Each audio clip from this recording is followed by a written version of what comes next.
seasons change. Our roads were lined with adventure.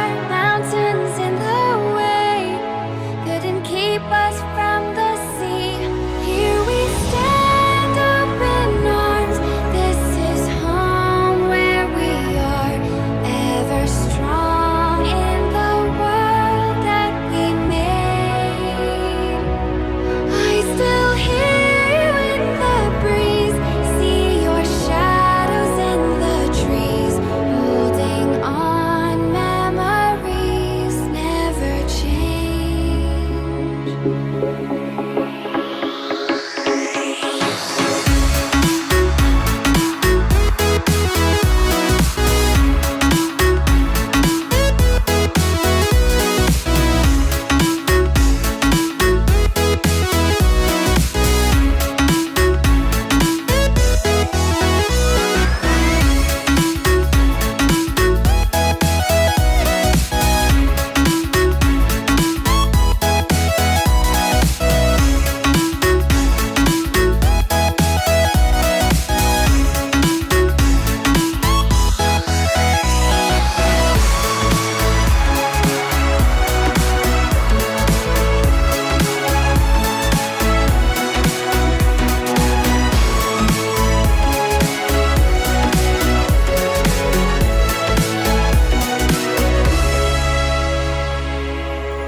For the first time in history, the navies of every superpower on the planet are united against a common enemy.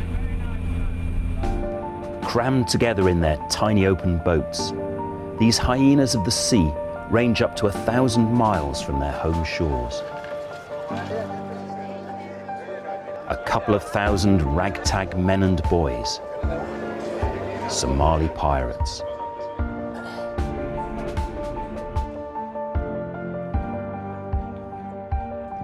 Armed with ancient AK-47s and rocket-propelled grenades, they scour the Indian Ocean's shipping lanes.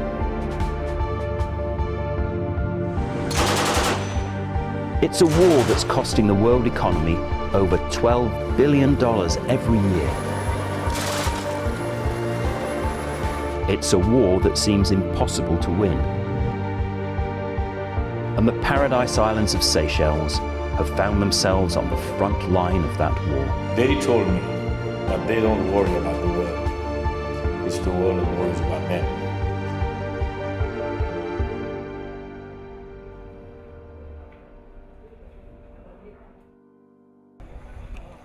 On our recent assignment for National Geographic, we had a chance to come face to face with Somali pirates. We were allowed into Seychelles' Hilltop prison to film a work party. The judge also gave us unprecedented leave to film the trial of 13 suspected pirates, one claiming to be only 11 years old. We also met released hostages.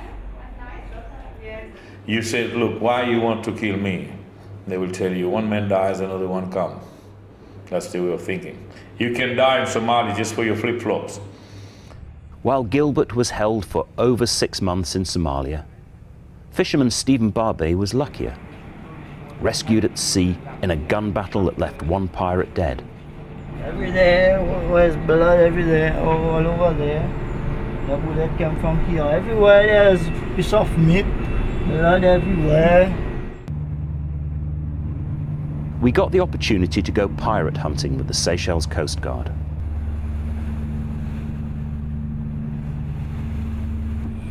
And we went out with the Defence Force on aerial patrols, witnessing at first hand the amazing surveillance capabilities of their cameras.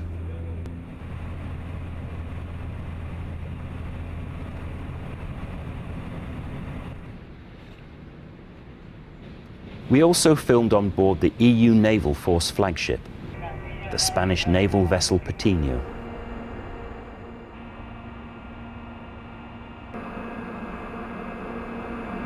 Most intriguingly, we got to see a ghost fleet of captured pirate boats.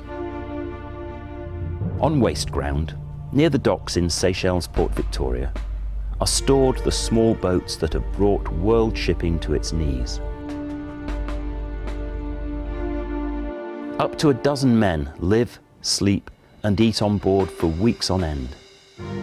Hundreds of miles out at sea, with no shelter from the sun, and most of the deck space taken up with fuel drums. These dilapidated boats are taking on the combined might of the world's navies. In a cargo hold, on board Patino, was another captured pirate boat.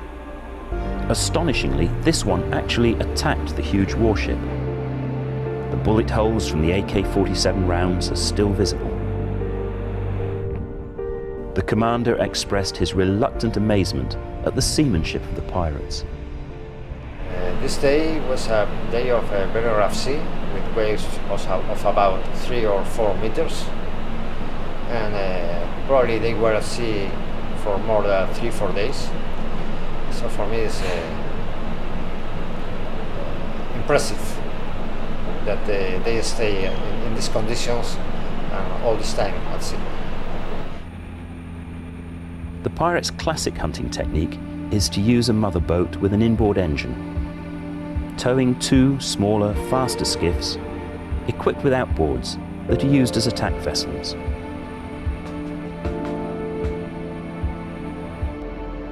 These images from a mobile phone show an attack actually happening. Note the boarding ladder and the RPG aimed to fire.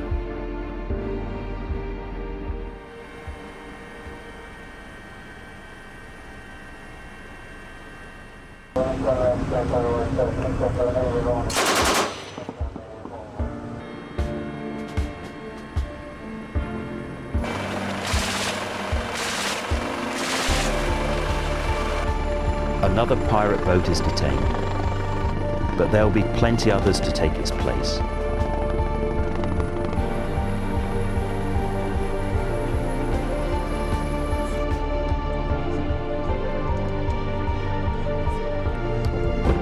Until the failed state of Somalia is once more ruled by a strong government, and until poverty, lawlessness, and desperation are no longer the driving force, there will always be young men willing to risk their lives in small boats.